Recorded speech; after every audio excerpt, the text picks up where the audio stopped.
15 seconds. For those watching the replay, this is just a quick little 15-20-second buffer before we introduce ourselves to the rest of the crew in the live stream. Welcome into another CarrGuy and SixFan show. It is time. It is 7 p.m. on a Thursday here in the Central Time Zone. So I'm your host tonight, Grant Tommy. Straight SixFan is my channel. You've obviously found your way here, but I'm only half the equation, and so we'll send it down below me to the other half. Hey guys, it's Jason here, old car guy, and thanks for joining into the live stream tonight. We want to guarantee you 100% satisfaction with your enjoyment tonight, and know that we are virus free. So this is a live stream. Obviously you guys are here, and we want to take an opportunity before we introduce our guests to kind of acknowledge some of the people who have entered into the chat with us. So thanks Terry Eford, JB Freeman, Home Guy 4x4, Darren's Gray Ghost, America Bumper to Bumper, Impacts Garage and Gaming, Darren's Gray Goat, and if I've missed anybody else, Stupid Fast Truck and Chris Dirty Trucker 08 has just jumped in. Thanks so much for joining us. Grant, why don't you introduce everybody to our guest tonight? Yeah, so tonight we have a very special guest, local to me in the great state of Kansas here, fellow YouTuber that I've connected with over, probably starting about a year and a half ago. But I'll let him introduce himself. So I'm Chad Ehrlich. I've got a salvage yard in Central Kansas called Nobody Else's Auto. I specialize in old American iron. I go clear back into the 20s, up into newer stuff, but primarily the bulk of my inventory is 40s to 80s stuff. Over 1,000 vehicles on the ground right now, cars and trucks, 6 buildings, is 20,000 square foot under roof of cars and parts. And just over a year ago, I got onto the YouTube thing. So been a crash course on that. Grant's helped me out some with that. And so I'm kind of learning this stuff. It's like I said, didn't expect this to ever be part of the business, but it is, and it's fun. It's fun to be able to connect with you guys from all over the world. Well, and maybe even more important now, more than ever, it's probably better that you had to jump on the YouTube game and the video marketing side of things, because that's primarily what we all have to live off of right now is video. Yeah. So instead of trying to start from scratch here in 2020 right now, you did get a jump on things. You said you've been doing it for about a year and a half. And since part of what our show is about is kind of learning tips and tricks and things we've learned along the way from this crazy journey that we're all doing of YouTube, Chad, I actually wanted to kind of dig back a little deeper. And I know when you kind of got your start through video, Facebook was kind of more of your preferred method or platform. So tell us, kind of as you've started to learn more of the YouTube side of things, I know there's a lot more intricacies of how to kind of succeed on the Facebook side of things. So talk a little bit about the similarities, but also the differences between those two platforms. Well, with Facebook, my Nobody Else's Auto page is very large. I've got a huge following on there. And we started a separate page for the videos for the Nobody Show stuff, just to kind of keep it separate because there's so much new inventory going on the Nobody Else's Auto page. It kind of helps split it up a little bit. And obviously by sharing the videos to the Nobody Else's Auto page, you can gain some traction pretty quick. Obviously with YouTube, you've got to find your niche and hope some people find you. It's not as easy to just kind of split it around and share it around like you can on Facebook. So there's definitely some work involved. You definitely think more about how you title stuff and, how I write things up and things like that and thumbnails and stuff like that to be attractive on it versus shoot it and throw it on YouTube or throw it on Facebook. And that's how I've seen it from my limited knowledge of doing it for, a year now. So. And Chad, one of the things that we've got up on screen right now is your Nobody Show page there. But one of the things I guess that we always talk about in the business is that if you're not on the internet, you basically don't exist. And that's one of the reasons why I chose to do the YouTube channel for my business. And I sell used cars. And I've slowly kind of steered away from the used cars a little bit, although I do kind of steer in there once in a while. But tell me, how does the Facebook and the YouTube reflect your business today? What impact does it have for your business? I mean, everything I do is on Facebook and YouTube. I mean, there's not hardly anything that I do. There isn't a car that comes in that doesn't hit Facebook within 10 days to 2 weeks when it hits the ground. And every, not every video, because I don't have cars come in every day, but, a couple times a month, there will be a video just specifically on new inventory coming in, things like that. So at this point, if it comes in the gate, it's going on Facebook or YouTube, and a lot of times both. Well, in part of what your business is about, I know when I visited you last summer, I think we were saying over 1,300 cars, but that was before the final sale had come through with the adjacent property, someone else's collection that you acquired in the past 365 days. So what is your collection up to now? And that included that deal. Oh, okay. I had, at that point, it wasn't closed, but I had given them, it was paid for, and I had full access to the property when just the final paperwork hadn't come through. So, okay.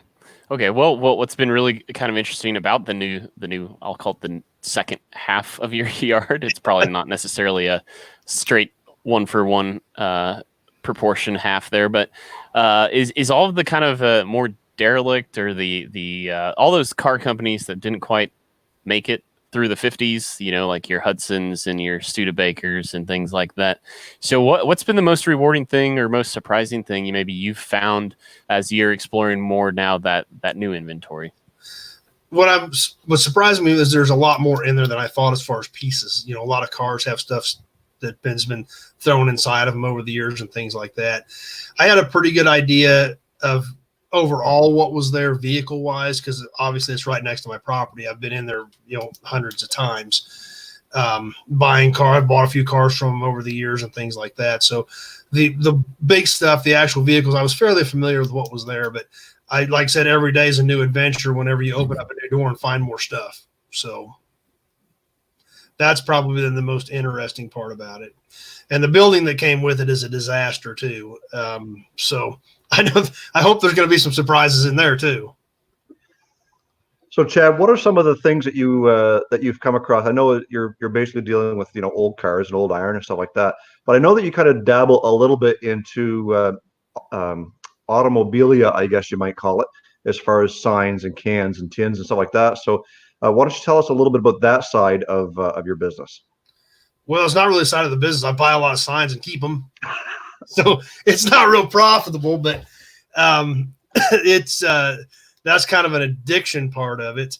I've probably got 200 to 300 porcelain signs, 500 oil cans, toys, memorabilia, anything interesting, tag toppers, license plates, anything interesting that's car related. There's a good chance I may have something in that area.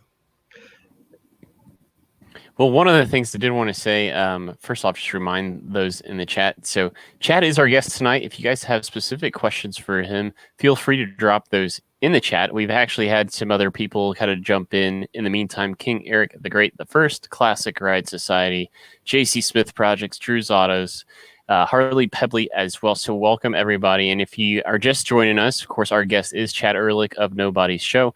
Nobody's Show here on YouTube. You can also find him on Facebook. So there's a link in the description below to his channel. I know Jason at times has dropped it into the chat. So definitely go consider checking out Chad's channel and subscribing, because Chad, your classic iron yard is just, you could probably pass. It's like the Smithsonian. You could probably pass through it and find something new every day, like you were talking about, especially with the new inventory. But what would you say at the moment has been one of the hot sellers from a body panel standpoint? What do you find yourself getting a call on the most here in 2020 so far? Well, I mean, that varies day to day. Obviously, old pickups are still crazy hot. And what's affecting a lot of this stuff is the reproduction stuff is getting worse by the day. The demand is going up like crazy, and more and more and more and more I'm getting calls just begging for fixable original sheet metal. They don't care if it's rusted out. They don't care if they got to put a patch panel in it, because a lot of this stuff that used to throw away, Chevelle fenders, nobody cared 20 years ago. They're restamping them. They always will. They're so bad now they don't fit. The dies are getting worn out. And I had a guy call me on a 67 Chevelle fender. He had 8 or 10 hours in the new fender, and it was nowhere near fitting. He said, I'll take anything original that's patchable, because he said, at least if I spend 3 or 4 hours on it, I know it's going to fit. He said, this thing still doesn't fit. And I hear that more and more and more and more. So the old pickup stuff is crazy hot, and the reproduction stuff, like I said, obviously it's not as good a quality of metal, and the fit and finish is getting worse. So pickup stuff by far the biggest thing. Obviously, the 70s and 80s stuff is getting crazy popular, as we're all aware of. And the problem with the 70s and 80s stuff is there's nothing out there to get. A lot of it went cash for clunkers. A lot of it was just never saved, even 15 or 20 years ago. That's junk. Nobody's ever going to want it. And it was never saved. A lot of the 73 to 77 A bodies, the G body stuff, they all got turned into circle burners. All the mid-70s GM and Chryslers got turned into derby cars. And that stuff is so hard to find now because it all got destroyed and nobody cared. So those are a couple of big topic areas that I deal with pretty regularly. So, Chad, one of the questions that we generally like to ask our guests in relation to the kind of topic of the show that we do is talk about our first vehicles, and maybe what was the first vehicle that you had, or maybe it was the same car, that kind of got you into the groove of wanting to deal in cars. Well, I've never known any different is a big part of it. My dad was into cars, and I kind of cut my teeth on old Buick parts. When I was growing up, he dealt in Buick and Pontiac parts. So 50s and 60s Buicks is what I grew up on, where I started. The very first car I bought that I never drove, that was never finished, I bought a 61 Tempest. We were always going to do something with it, never did. The first car that I bought that was actually a running, driving car, that was a nice old car in good condition that I could show, was a 58 Pontiac. And I've still got that car, and there's a video on it on my YouTube channel about that car. It was my grandma's car. They had fixed it up for her back in the 80s so she could take it to a few car shows along with the cars my dad and my grandpa had. I bought it from her, and it was a pretty decent car when I bought it, and then I did repaint it about 20 years ago. And like I said, you can see the video on that on my YouTube channel. Well, much like your experience with the Buick and kind of that launched you into kind of that lifestyle, Chad, I know a lot of it too. You didn't just stop there. You got a degree that kind of got you to Detroit for a little period of time, and it kind of consumed your life. There was no looking back. So talk a little bit maybe about the transition of when you decided, you know what, this kind of behind the desk working for someone isn't what I want to do. I'm going to go back home. How did that transition kind of take place? Well, I couldn't put up with the corporate world. I graduated from Pittsburgh State in Pittsburgh, Kansas in May of '97 out of their automotive technology program. And I've got a bachelor's degree in automotive technology with emphasis in service management and a minor in business administration, which opened up a door into Chrysler Corporation. So I went straight to Chrysler in June of '97 into warranty administration. And I travel all over the country. I actually still lived in Great Bend, and then I left every Monday morning. And if it was a long ways away, I went and got on a plane. If it was Kansas, Missouri, Oklahoma, Nebraska, I would drive to whatever dealership I had an assignment at. And after I did that for almost 5 years, and I couldn't put up with the corporate world anymore. It's as anybody that's has been or is in a corporate environment, there doesn't necessarily have to be a reason for something if somebody thinks it needs to be done. And even if they don't know anything about the car business, if somebody decides they want to do something, they're going to do it. So I just couldn't put up with that anymore. And I loved what I did. I loved working with dealers, and because I worked in the service department, basically as a consultant for service departments, went in for Chrysler and helped Chrysler dealers. And the job was great. I couldn't put up with the politics. Yeah, I hear you there. Like when before I went out on my own, I was a service writer at a big garage in my local town, and I did that for 3 years. And the biggest mistake that I think I made was proving them that I could do it by myself and not getting the help that I needed. Very stressful situation. I'm kind of glad that I got out of it, but I still do a little bit of that with mine. If you weren't doing what you're doing now with the yards that you have, would you be back into the service writing thing or the traveling again, or where do you think you would be if you weren't doing what you're doing now? I really don't know. I mean, I would consider going back to Chrysler, doing something like that. I mean, I've still obviously, even after all these years, have a ton of ties with a lot of big dealer groups, and I've still got a lot of buddies still with the company that, if there were an opportunity there. So, I did that till, end of 01. And then I bought my first retail parts store, and I was in the retail parts business till 18. I bought the first store in 01. I bought the second store in 10. And that was when this salvage yard came up for sale. And I bought the dirt in the buildings. It was a regular late model production facility. They crushed it out, and I bought the dirt in the buildings. I bought that. I actually closed on that in 11. And obviously, as most people are well aware of, the retail world is changing rapidly. And I had CarQuest stores, and CarQuest got bought out by Advance 2014, 2015, somewhere in there. And it was on a pretty bad downhill slide for the independent owners after that. So I had an opportunity to sell the first store in 16, and then I had an opportunity to sell my other store in 18. So I took it, because I don't think the retail world's going to get a heck of a lot better with all the online stuff.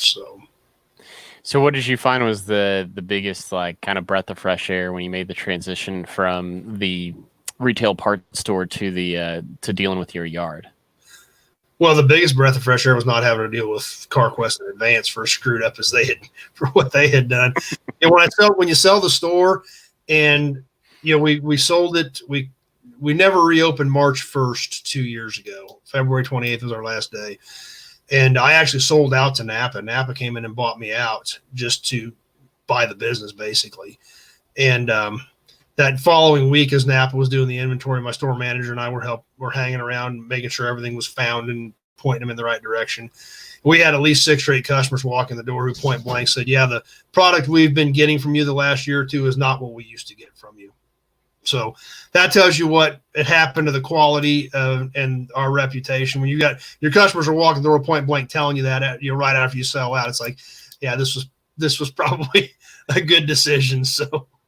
And we could probably have a whole show on that debate, because we both have Napa and CarQuest in my town, and I know which one that I generally prefer. The problem is that the parts that are better aren't giving us the customer service that we deserve, that we're getting from the other place. So I kind of feel your pain there a little bit. But before we go too much further, Chad and Grant, we just want to remind everybody that is in the chat. We had a super chat come in from Novataz, and Novataz has a great live stream on Sunday evenings. I believe it's at 8 o'clock. At 9 o'clock Eastern time.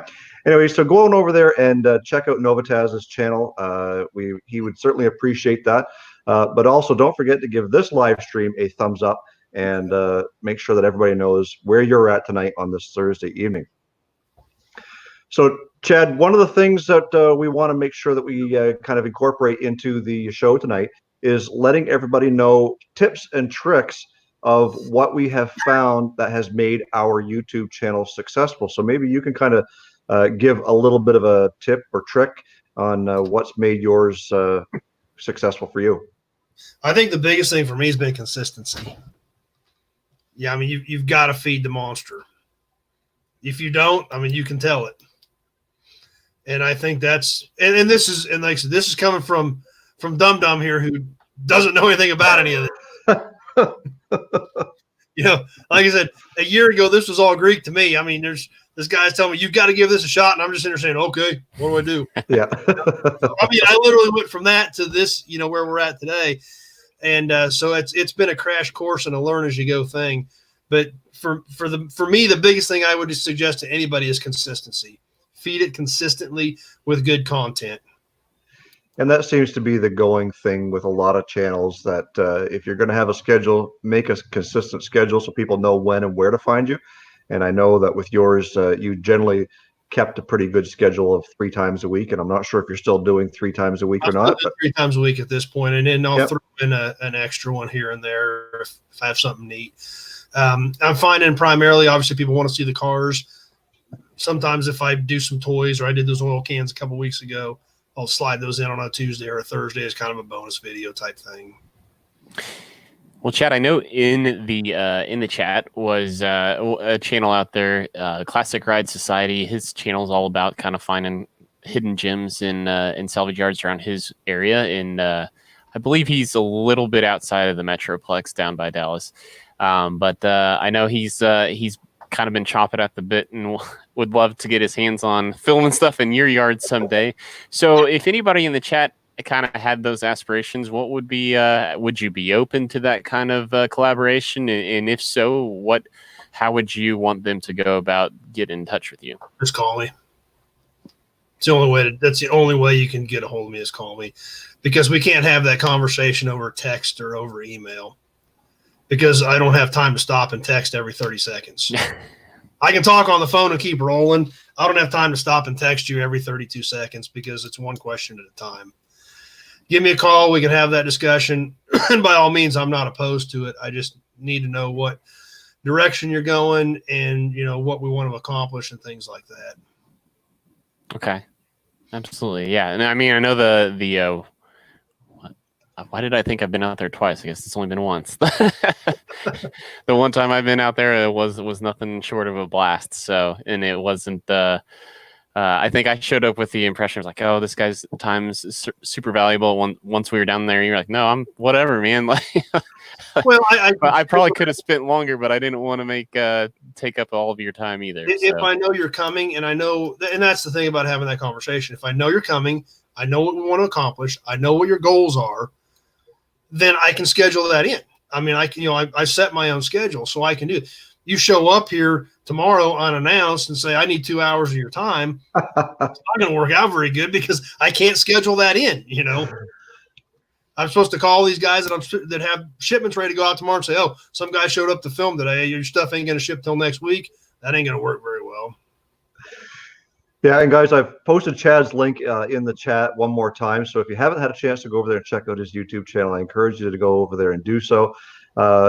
If anything, you get to see some really great historical pieces that are just some are survivors, some are absolute torn apart. But nevertheless, it's stuff that is there that you just can't find anywhere else. And that's one of the points that Chad makes in every video, is that these parts just don't exist anymore. But here's one that I have right here. Give me a call. So go over there, check out his YouTube channel. There's lots to see. And don't forget to check each other out, because I see there are a few new names in the chat.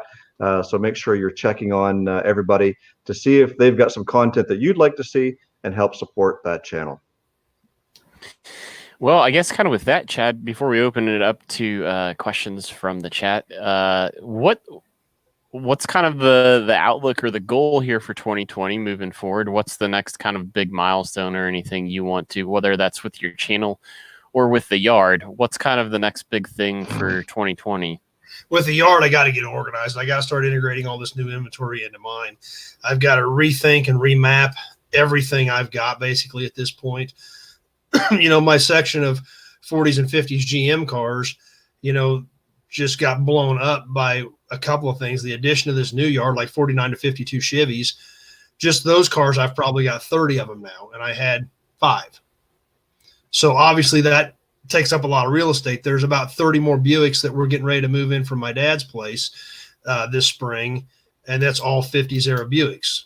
So obviously the one section I had, one and a half sections I had kind of set up 2 years ago for 40s and 50s era GM cars is obviously going to change dramatically when you add 60 or 80 cars into that mix. So, and then, that bumps the next section down, which bumps the next section down, which bumps the next section down, which all has to be reworked and resorted. And I try to keep things organized. It's just, there's just not enough hours in the day to do it. But I've got sections set up for, like I said, 40s and 50s GM stuff, GM truck, Ford truck, Mopar truck, Internationals, GM A-body. I've got one section that's 59 to 69 full-size GM, 71 on up full-size GM, Mopar section, different eras of Fords, things like that. So that obviously will let me help keep things sorted, makes it easier to find, makes things more efficient. It's just when you get an influx like this, we moved 80 or 90 cars from Dad's place last year. There's another 30 more to go, plus the 400 that came in from, on the new yard that was right next to me that I just got bought. So we're talking, 500 to 600 car swing in inventory. I had about 700 to start with, so not quite, but almost doubled with what was coming in from Dad's and with the new yard. And that kind of changes your plans and your layout pretty quick. So, Chad, we've got a couple of questions coming in from the chat, and I think the first one was from Novotaz, and he's asking, what's the rarest thing you've had on your yard or in your yard? That's a pretty big question. I bought a bunch of 54, 55 Cadillacs one time, and there was a 55 Cadillac soft top flower car in that load. There was supposedly less than 10 of those made. But a lot of that you got to kind of put into perspective. There's a lot of stuff here that there may have only been a couple hundred made, things like that. So, and that's, there's a lot of things that are rare and maybe not desirable. And there's a lot of things that people just don't see. I've got a 41 Willys pickup right now in stock for sale. That's all steel original pickup. You don't see very often. So, I've had some pretty rare stuff over the years. But that's a broad question, but that Cadillac flower car was definitely one of the more rare things that stands out. And another question that came through was from Johnson T963. He says, are you going to sell parts through the internet exchange or just through walk-in and telephone, Facebook, I assume is what he's getting at. I'm not even open to the public. I ship everything. If you want to pick something up, you have to call me and set up an appointment because there's no point in me being open. Wow. 90%, if not more, of what I sell is shipped out. Nice. So there's no point in me keeping regular business hours because if I do, I got to be there. And then two, if you get a call and you need to go pick up a car, I've got that flexibility. And since I ship everything anyway, it's not worth it. So yeah, I ship basically everything. Obviously I'm on YouTube, Facebook, Craigslist, eBay. So I advertise a little bit of everywhere. I'm actually in 379 different markets on Craigslist. So yeah, Rene LePage, he does have a website. I will let Chad list that out, but I did want to touch on another question from Harley Pebley. Has Chad thought about starting a restoration business using his yard as a source, sort of like Icon Motors? Don't have time to deal with it. I don't even have time to build my own cars. Well, what's the website for everybody out there, Chad? Well, we've got the Nobody Show website, but I don't really do a lot with that. That's got a little bit of the show stuff on it. And a lot of this, and if you need, and I'm sure some of you have probably seen my Craigslist ads and my Facebook posts, you have to call me. That's the only way to do it. You would be amazed. You'd be amazed how many people call me and don't even know what they've got. They don't even know what they're working on. 9 times out of 10, when I get a phone call, they'll tell me what they're looking for, and then I have to start asking them questions, trying to narrow it down to what they have or what they need. And you'd be amazed how many people don't know. You look at like 48 to 53 GM trucks, pretty common piece. Most people are pretty familiar with a 48 to 53 GM truck. There's 3 different sets of front bumper brackets, depending on the truck. There's 4 different running boards. And this is what I was talking about earlier with, having the knowledge and knowing that one particular vehicle, like my square body and my Chrysler Cordoba, you ask me just about any question on them, I could probably answer you whatever you needed. But you have thousands of cars that the details of how many running boards or how many bumper brackets or how many grill styles or whatever. Like, pardon me for saying so, but that's a big head. That's a lot of knowledge that you got to keep in there and be able to know that basically at a moment's notice when somebody gives you a call. I think that's pretty amazing to know, to have that knowledge. Well, and I mean, I obviously don't know everything. I know the basics, but you would be amazed at how many people don't know what they've even got. 41 to 49 International is a terrible point because there's 2 different ones. And they're completely different trucks. The glove box door and the dash cluster will interchange. Other than that, nothing else fits. Cabs are different. Doors are different. Everything is different. And it's very common to get a call from a guy building a rat rod out of an International cab. Says, I got a 48 International. I bought all this stuff off eBay. None of it fits. Which cab do you have? Well, I don't know. Well, that's probably why you bought a bunch of stuff that don't fit. So, the one I got. The guy told me it was a 48 International. I said, well, there's 2 different ones. Which one you got? I don't know. Well, so Classic Ride Society the guy we mentioned earlier before. He was just commenting on how wide of a coverage you have, Chad, that he's seen your Craigslist ads all the way in Dallas. So you're getting some pretty good reach on Craigslist if Classic Ride Society knows of you just simply through Craigslist. Well, like I said, I'm in 379 different markets on Craigslist. I'm on a 60-day cycle, and I update every time. So I'll start on every other first of the month, working through that list of 379 markets. And I update with new info and new pictures every time I post. So, and that's job in itself. It's exactly what it is. We had some other questions, although they're a little more lighthearted, and they come from if for the regulars around here, you won't be surprised that the questions come from King Eric the Great, the first, who had two questions.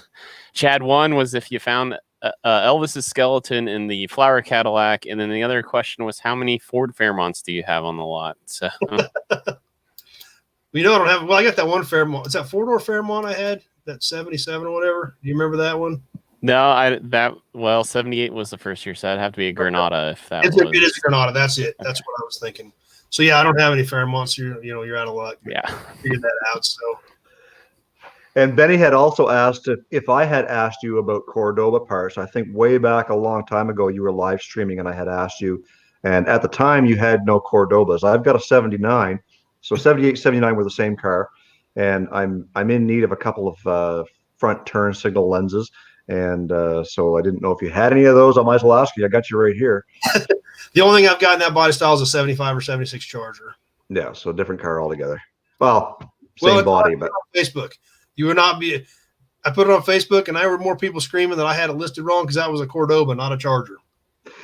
Well, and there were so many different cars. Again, here we are talking about knowledge on vehicles. There's so many cars built on this platform with this badge and a Magnum and a Daytona and a Charger and there's something else they had too.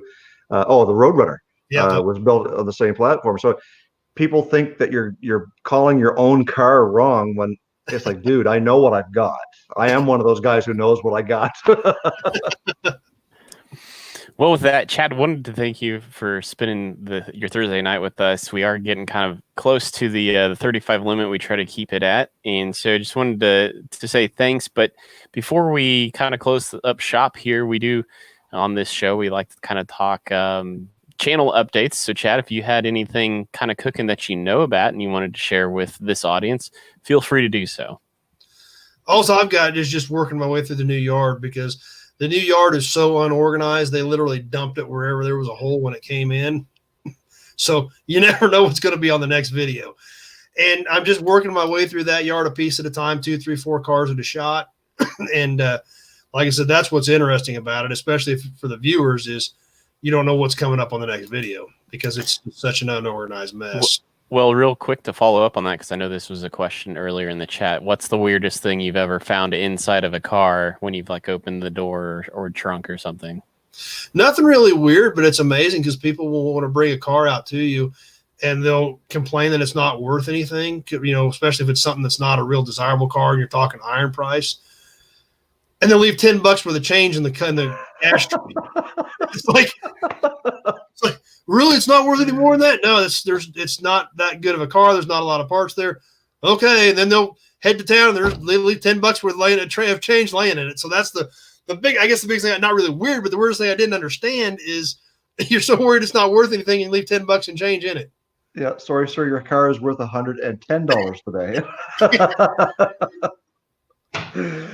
Yeah, so I guess as far as channel updates on my channel, you guys all know that the 350 small block Chev rebuild episodes have been started to roll out, and I've got the next 3 on their way. So on my regular schedule, you'll follow those, and then I've got the update on Dad's 36 Dodge.